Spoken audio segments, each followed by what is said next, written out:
Pinangunahan ngayong araw ng ilang opisyal ng pamahalaan ang isang pulong para ilatag ang mga huling detalye kaugnay ng pagbibigay seguridad kay Pope Francis sa kanyang pagbisita sa bansa simula bukas. Ang buong ulat ihatid naman sa atin ang aming kasama, ang si Ria Fernandez, live via phone patch.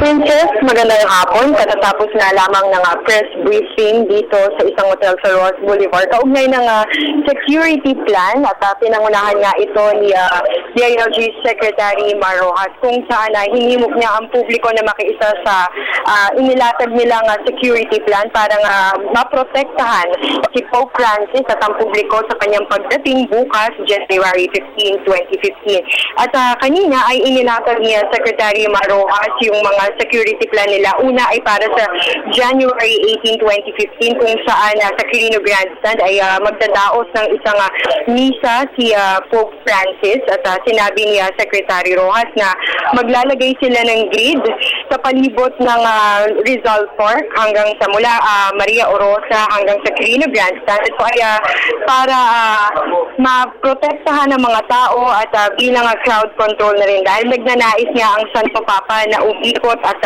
malapitan yung mga tao. Para rin ang grid ay para makaikot at makalapit sa tao ang Santo Papa at kung magkaroon din daw ng aberya sa kalusugan tulad ng heart attack, ay madaling mailalabas.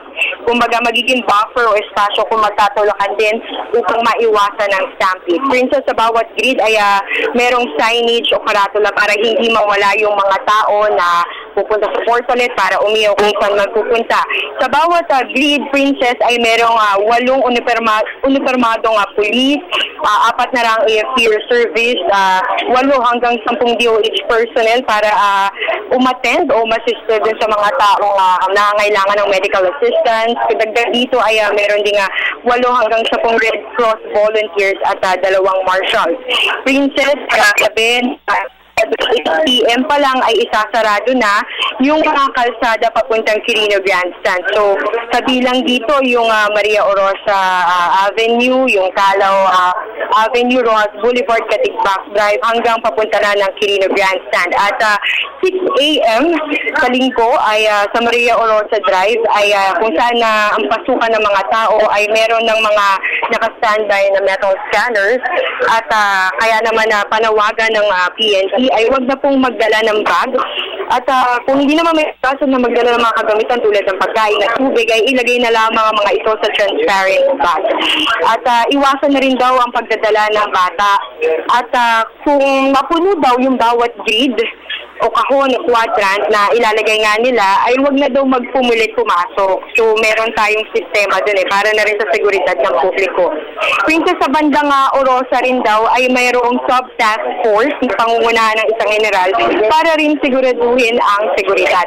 At syempre, medyo malayo na yung Orosa kung titingnan natin sa mapa, di ba?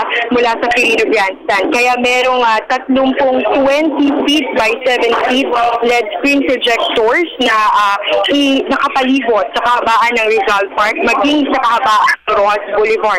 Bukod dito ay meron ding 14 na mobile LED screens na iikot sa palibot ng Quirino Grandstand para syempre makita ng ating mga kababayan yung mismong misa ng Santo Papa.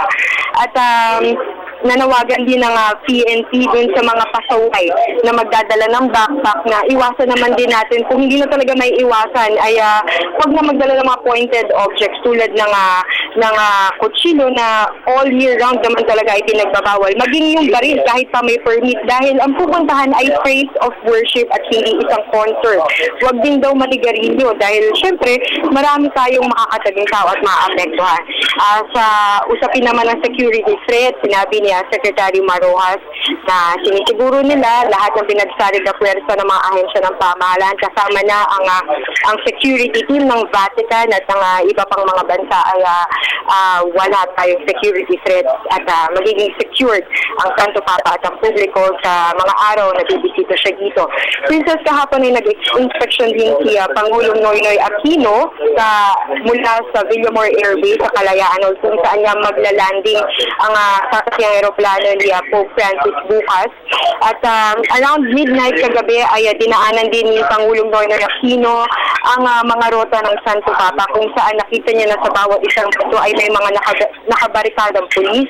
And then pumunta Pumunta rin siya sa Apostolic Nunciature sa Taft Avenue.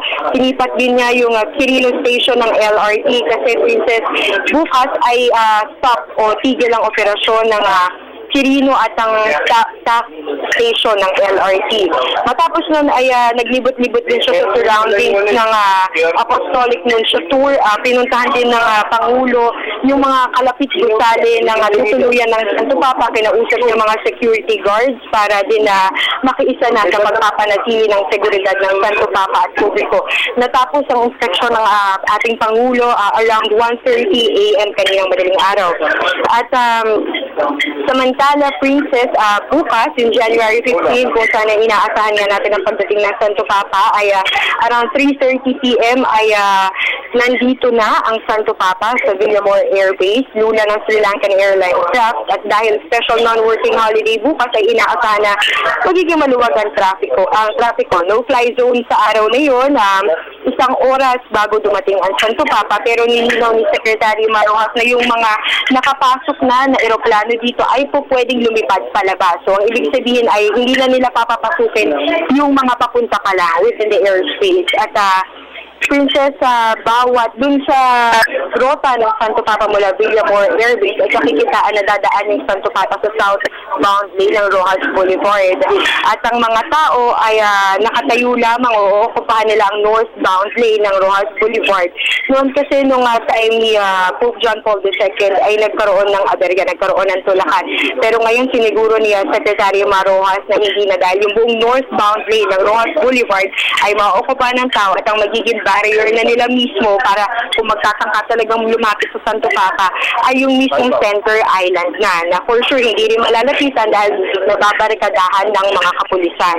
At Princess, panawagan din na 3 p.m. bukas, isasara yung mga primary route ng Santo Papa, maging yung secondary route 1 hour before siya umalis sa Villamor Air Base, so around 5 p.m. Dahil 6 p.m.